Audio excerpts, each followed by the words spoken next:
चाहते तो मेरे पास उसका भी उपाय है। लक्ष्मण जी बोले क्या उपाय है? केवट जी बोले ए घाट ते थोड़ी के दूर है, कटिलाओ जल था दिखाई जो।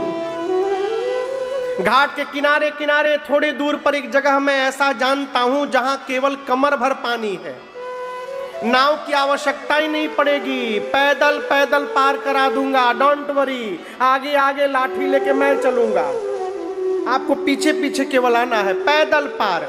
लक्ष्मण जी बोले 2 घंटा बर्बाद किए, पहले बताना चाहिए, वहीं ले चलो, वहीं ले चलो। केवट जी बोले रात में।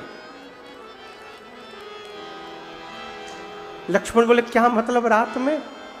बोले मैं मूर्ख हूं लेकिन इतना बड़ा मूर्ख नहीं हूं, अभी सुबह से मेरी बोहनी भी नहीं हुई है, और यदि हम आपको वहां से पैदल पार करा दें और ये बात मार्केट में लीक हो गई कि वहां कमर भर पानी है, तो बताइए कौन पैसेंजर हमारी नाव पर बैठने आएगा? सब लोग पैदल ले जाने लगेंगे। दिन भर वेट करिए, हम रात में लेट नहीं करेंगे, तुरंत ले चलेंगे, पैदल पार करा देंगे। केवट जी इस बात सुनकर लक्ष्मण जी बोले हम लोग वेट नहीं कर सकते। केवट जी बोले लेट किस बात की, पांव धुलवाइए, अभी पार कर देता हूं आपको। बोलिए धो लूं? भगवान मौन। अब दर्शन करिए। केवट जी अपना थोड़ा रुख बदले। अब बोले मैं तब से बोल रहा हूं पांव धोने को, सुनाई नहीं दे रहा है आपको? अब मैं बोल रहा हूं मैं आपका पांव नहीं धोऊंगा, बहुत हो गया। जिसको पार जाना होगा वो चुप्पी साधेगा। आपको पांव धुलवाना उलवाना नहीं, आपको पार कहीं नहीं जाना है, आप यूं ही चले आए हैं टाइम पास करने। और आप क्या समझते हैं मैं पांव धोऊंगा तभी आनंद होगा? आप नहीं धुलवाइएगा तो उससे अधिक आनंद होगा। लक्ष्मण जी बोले वो कैसे? केवट जी बोले पांव नहीं धुलवाएंगे तो मैं नाव पे पांव रखने नहीं दूंगा, नाव पे नहीं बैठेंगे तो गंगा के उस पार नहीं जाएंगे, उस पार नहीं जाएंगे तो राम जी यहीं रह जाएंगे, और जब राम जी यहीं रह जाएंगे तो नित्य दर्शन प्राप्त करता रहूंगा। इससे अधिक आनंद और जीवन में क्या होगा? न धुलवाइए पांव, मत धुलवाइए। यदि आपको पार जाना है, जाओ प्रभु पार अवसिगा चहु। यदि आपको पार जाना है राम जी, अब तक मैं कह रहा था मैं पांव धोऊंगा, अब मैं नहीं बोलूंगा, अब आपको बोलना पड़ेगा कि मेरा पांव धो और मुझे गंगा के उस पार पहुंचाओ। फंसाया भगवान को। आप सोचिए कितनी भी श्रद्धा रखने वाला शिष्य क्यों ना हो, कौन गुरु जी शिष्य के पास जाकर बोलेंगे हमारा गोड़ धो तुम? कोई बोलेगा? केवट जी बोले राम जी से आपको कहना पड़ेगा मेरा पांव धो तब मैं धोऊंगा, ऐसे मैं धोने वाला नहीं हूं। बोल के केवट जी खड़े हैं, राम जी फिर भी नहीं बोले। केवट जी परेशान, आखिर बोल क्यों नहीं रहे हैं? आपको बताऊं, अचानक उनके मन में एक बात आई केवट जी के, और भगवान के चारों तरफ ना गोल गोल घूमने लगे। लक्ष्मण जी बोले ये क्या कर रहे हैं आप? केवट जी बोले अब समझ में आया हमको, राम जी बोल क्यों नहीं रहे हैं। लक्ष्मण जी बोले कहाँ समझ लिए? बोले देखिए राम जी जो कपड़ा पहने हैं ना, इस कपड़ा में कोई पॉकेट नहीं बना है। अब पॉकेट नहीं बना है, जेब नहीं है, इसका मतलब राम जी भी ठीक मेरी तरह ही आज ठन ठन गोपाल है, इनके पास कुछ है वो नहीं, कुछ है नहीं इनके पास। अब मैंने अपनी इतनी गरीबी सुना दी कि नाव चलेगी तो आप जो उतराई देंगे उसी से घर में भोजन जाएगा, इनके पास कुछ देने के लिए है ही नहीं, जेबें नहीं तो होगा कहाँ से? यही बात है ना, यही संकोच था ना, पहले बताना चाहिए ना आपको राम जी। चलिए अब तक मैं जो जो बोला हूँ उसको भूल जाइए प्रभु, अब फिर से बोल रहा हूँ मैं आपका पांव धोऊंगा, गंगा के पार ले जाऊंगा नाव पर बिठाकर, और राम जी जैसे गंगा के उस पार पहुंचाऊंगा ना, कसम खा के कहता हूं प्रभु आपसे कुछ मांगूंगा नहीं, मैं कुछ नहीं बोलूंगा, ऐसे ही पार उतार कर चुपचाप चलाऊंगा। यदि आपको मेरे पर विश्वास ना हो ना, क्योंकि मैं बहुत गरीबी बता चुका हूं, आप विश्वास नहीं करेंगे मेरी बात पर, मैं जानता हूं। राम जी मैं आपके पूज्य पिताजी की सौगंध लेता हूं, मैं राम जी आपकी सौगंध लेता हूं, मैं कुछ मांगूंगा नहीं आपसे, ऐसे ही पार उतार के चलाऊंगा। केवट जी गोस्वामी जी छंद लिखते हैं, पद कमल धोई चढ़ाए नाव ननाथ उतराई चहो मोहि राम राउर आन दशरथ सपथ सब साची कहो बरुतीर मारहूँ लखनु पै जब लगी न पाय पखारी हो तब लगी न तुलसीदास कृपाल पार उतारी हो तब लगे न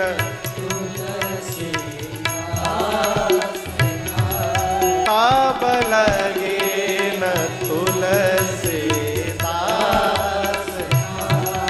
तब लगे न तुलसीदास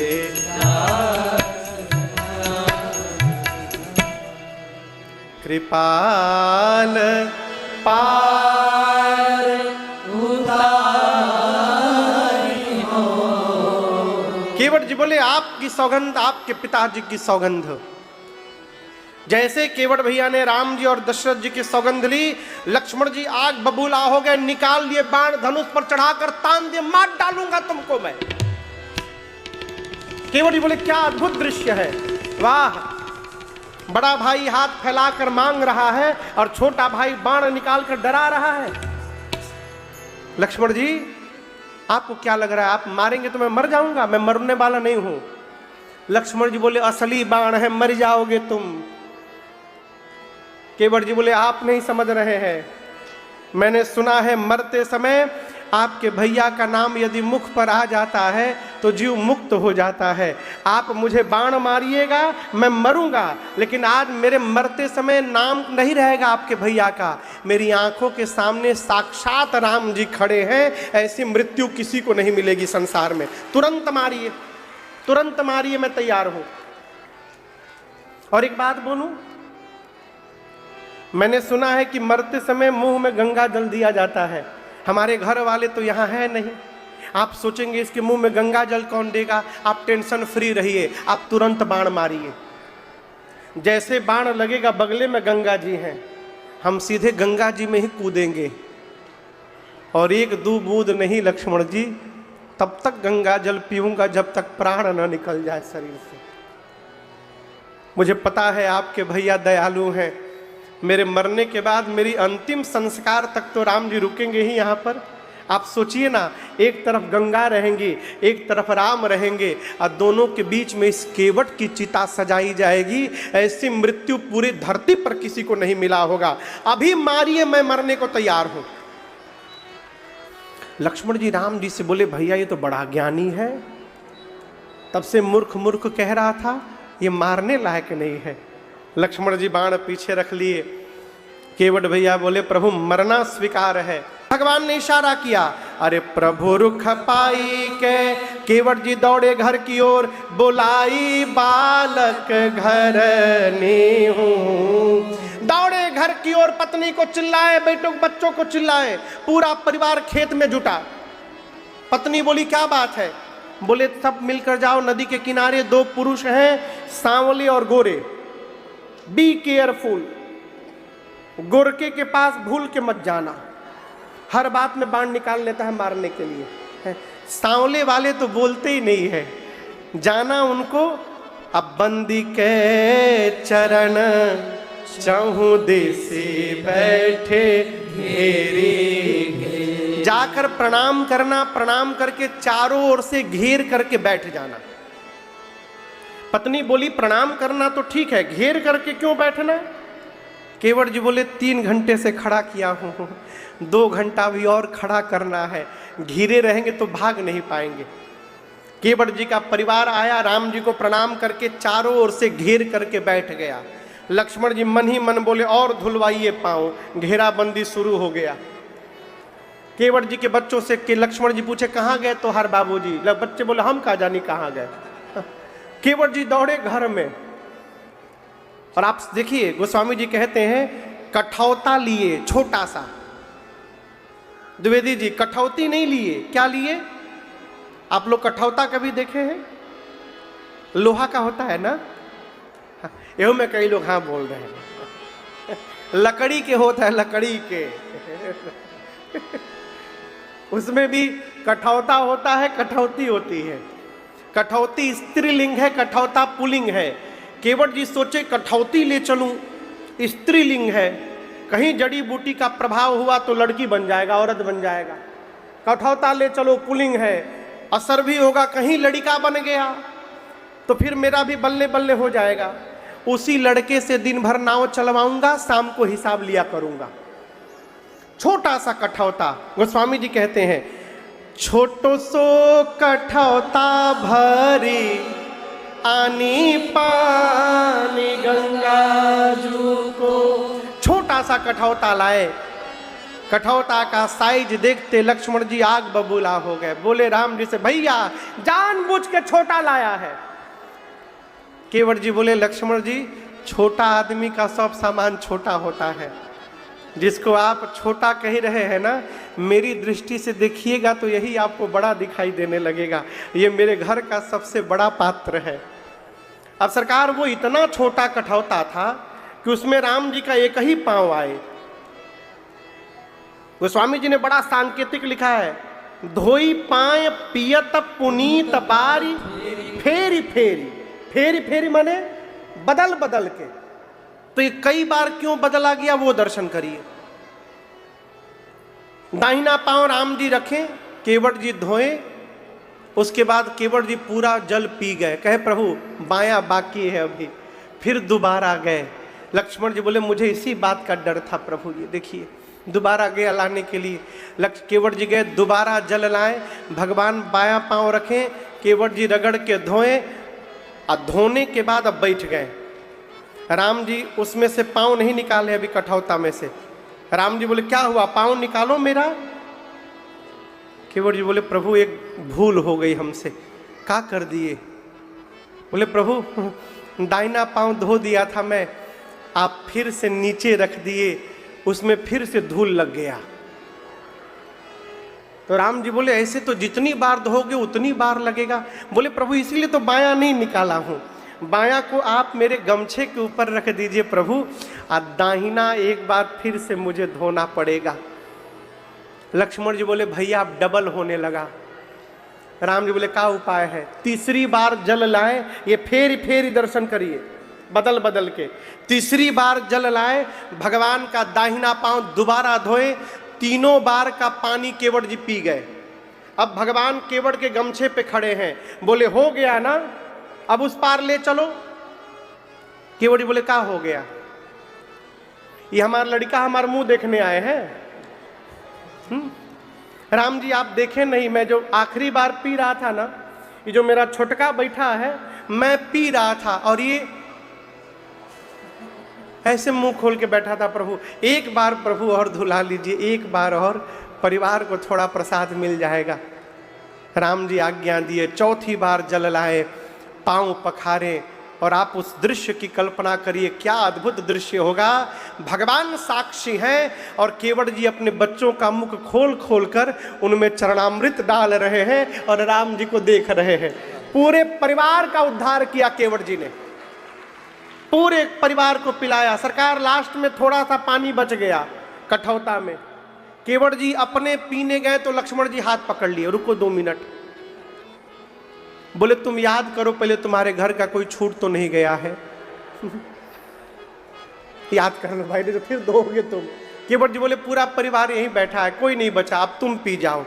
केवट जी वो भी पी गए। लक्ष्मण जी बोले हो गया ना, अब ले चलो। केवट जी बोले गांव वाले आप तो चले जाएंगे उस पार, हमको लौट कर इसी पार आना है गांव में। क्यों झंझट में डालना चाहते प्रभु? इसके बाद तो कोई बचा ही नहीं, किसके लिए बोलूंगा? राम जी लक्ष्मण जी को बोले आखिरी बार और बोल दो। केवट जी गए, जल लाए, धोए, पूरे गांव को चरणामृत बांटने में 2 घंटा समय लगा। जब बांट कर आए तो लक्ष्मण जी एकदम माग बबूला, बोले अब नाम नहीं लोगे तुम धोने का। केवट जी सोचे अब बोलूंगा तो मार डालेंगे, तो केवट जी लक्ष्मण जी के पास नहीं गए, राम जी के पास गए, जाके बोले प्रभु नमस्ते। पितरु पार करी प्रभु ही पुनि मुदित गयौ ले। अपने पार हुए, पितरों को पार किए, परिवारी जनों को पार किए, सबको पार करने के बाद केवट भैया अब भगवान को पार किए। उस पार पहुँचे, सबसे पहले सीता मैया उतरी, फिर राम जी उतरे, फिर निषाद राजगुह उतरे, उसके बाद लक्ष्मण जी उतरे। और दर्शन करिए, सबके उतरने के बाद केवट उतरे दंडवत कीन्हा। केवट जी उतरने के बाद सबसे पहला काम किए, भगवान को दंडवत किए। सरकार अब तक केवट जी भगवान को ऐसे भी नहीं किए थे। क्यों? केवट जी जानते हैं यदि पहले प्रणाम कर लूंगा तो जो राम जी बोलेंगे वो करना पड़ेगा। केवट जी ठान कर बैठे हैं, पहले मैं अपने मन वाली करूंगा, अब मेरे मन वाली जब हो जाएगी तब मैं भगवान को दंडवत प्रणाम करूंगा। उस पार लेकर गए और जाकर केवट जी ने भगवान को दंडवत किया है। यहां पर आप दर्शन कराऊं मैं, भगवान का एक स्वभाव है, जैसे राम जी के सामने कोई गिरता है भगवान उसको तुरंत उठाते हैं, ये राम जी का स्वभाव है। लेकिन राम जी ने आज केवट जी को नहीं उठाया। श्री रामचरितमानस में 2 स्थान ऐसा है, एक जब पहली बार हनुमान जी ने भगवान को दंडवत किया तो राम जी ने उठाए, और आज केवट जी को नहीं उठाए। क्यों नहीं उठाए? भगवान सोचते हैं कि ये पुत्र है, इसने मना कर दिया कि मैं कुछ नहीं लूंगा, मेरा धर्म क्या कहता है बिना कुछ दिए विदा कर दूं, और उठाऊंगा तो दूंगा क्या, मेरे पास देने के लिए कुछ है नहीं। आज मारे संकोच के रघुनाथ जी नहीं उठा रहे हैं। प्रभु के मन की बात को मां समझ गई। सीता मैया तुरंत अपने हाथ से सोने की मुद्रिका निकाली और राम जी से बोली प्रभु केवट जी को ये मुद्रिका दे दीजिए आप। राम जी बोले आपने अपने हाथ से निकाल लिया? सीता मैया बोली प्रभु ये मेरा हाथ तो है नहीं, पाणी ग्रहण के समय जिस दिन पिताश्री ने इस हाथ को आपके हाथ में दिया था नाथ, ये उसी दिन से आपका हाथ बन गया था, ये मेरा हाथ नहीं है प्रभु, ये तो आपका है, और आपकी मर्यादा के आगे इस अंगूठी का कोई मोल नहीं है नाथ। आप समझिएगा, वो अंगूठी सीता मैया के ही हाथ में था, राम जी नहीं लिए। कई लोग कहते हैं राम जी ले लिए वही हनुमान जी को दिए थे, नहीं, गलत बात। स्त्री के हाथ की उंगली की अंगूठी पुरुष की उंगली में आएगी ही नहीं। आएगी क्या? नहीं आएगी। कोई भी विवेकी पति अपनी पत्नी का आभूषण अपने पास नहीं रखता है।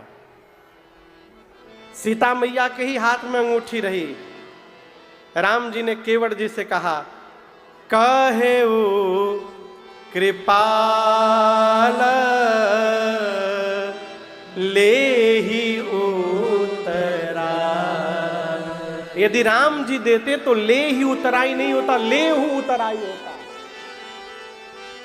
वो स्वामी जी ले हूं नहीं लिखे, ले ही उतराई। केवट आपकी मां दे रही है, उतराई स्वीकार करिए। और जैसे केवट भैया ने देखा कि मां ने उंगली में से निकाला है मुद्रिका को, केवट चरना गहे अकुलाई।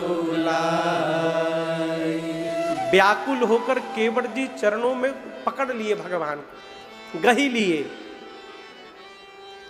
केवट जी कहते प्रभु मैंने सौगंध ली है कि मैं नहीं लूंगा, तो आप बरबस देकर मेरा सौगंध तोड़ना चाहते हैं ना।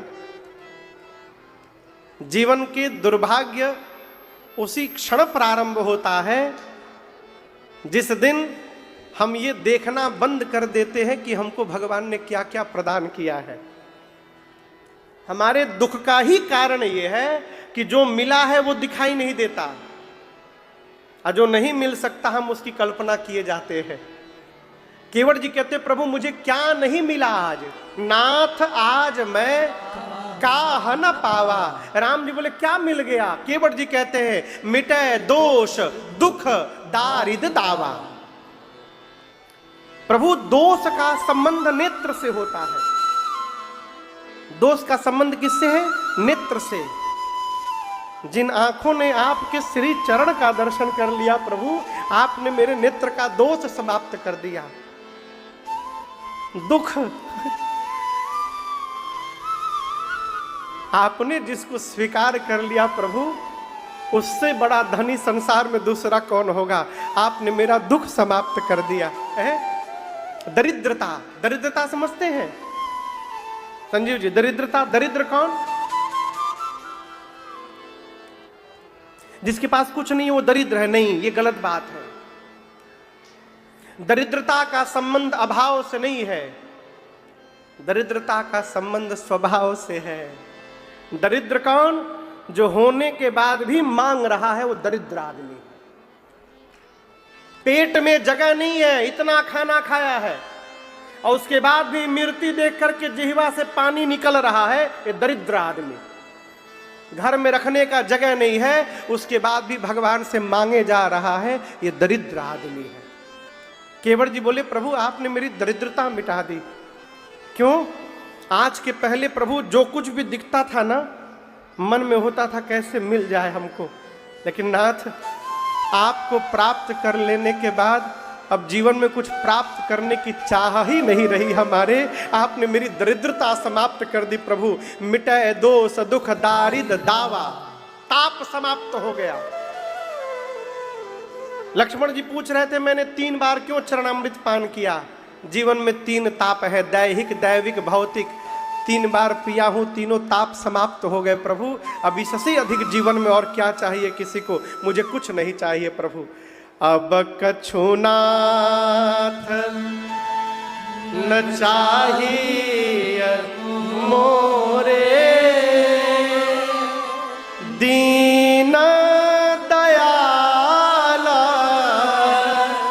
अनुग्रह तोरे। अब कछु नाथ। एक प्रश्न करूं आप लोगों से, याद करिए कि हम कभी जीवन में भगवान के मंदिर में गए और भगवान से वाक्य बोले हो कि प्रभु हमें कुछ नहीं चाहिए। याद करिए, याद करिए। आप में से किसी ने कभी जीवन में आज तक एक बार भी ये बात बोला है? 2-3 लोग हैं केवल, हमहू नहीं है उसमें।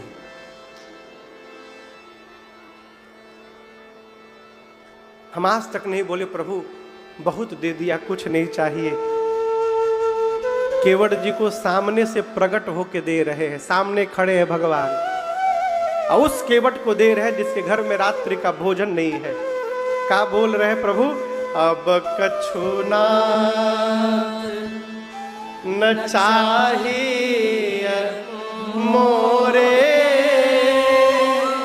दीना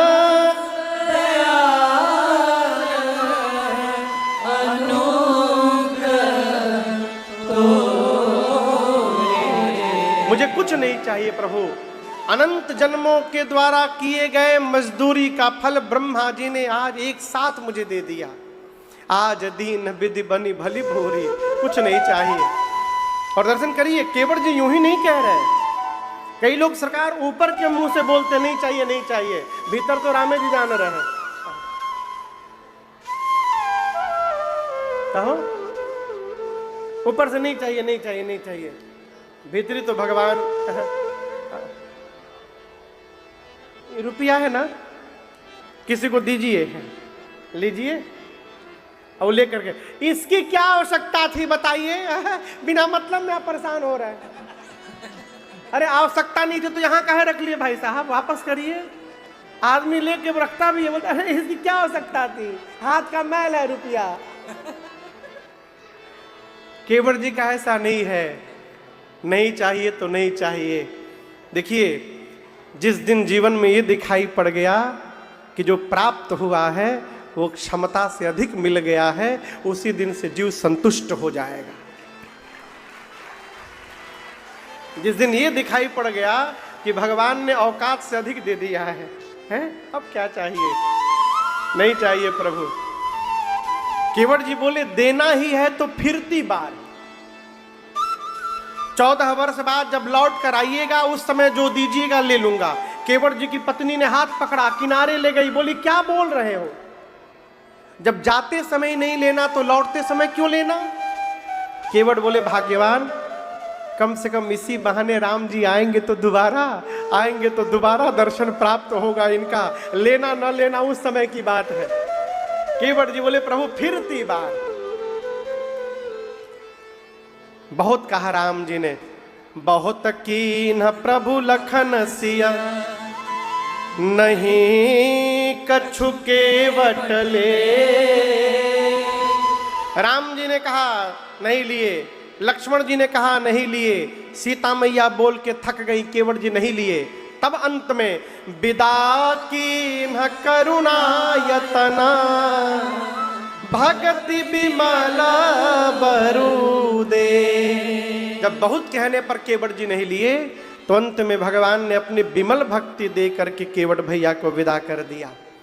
ये कथा कहती है भगवान की सेवा करके जब हम भी भगवान से जीवन में कुछ नहीं मांगेंगे तो हो सकता है किसी न किसी दिन भगवान हम लोगों को भी अपनी भक्ति प्रदान कर देंगे, इसमें कोई संशय नहीं है। केवट जी को राम जी ने विदा किया है, पार्थिव पूजन किया राम जी ने लक्ष्मण जी के साथ गंगा जी के तट पर। सीता जी ने गंगा जी से मनौती मांगी है, माँ मैं कुशलता पूर्वक आऊंगी तो इसी तट पर आपकी पूजन करूंगी। आगे बढ़े हैं, अगले दिन भगवान तीर्थराज प्रयाग श्री भरद्वाज जी के आश्रम में जाकर विश्राम करते हैं। भगवान तीर्थराज प्रयाग में विश्राम करते हैं। आज की बेला को हम और आप यहाँ विश्राम करते हैं। कल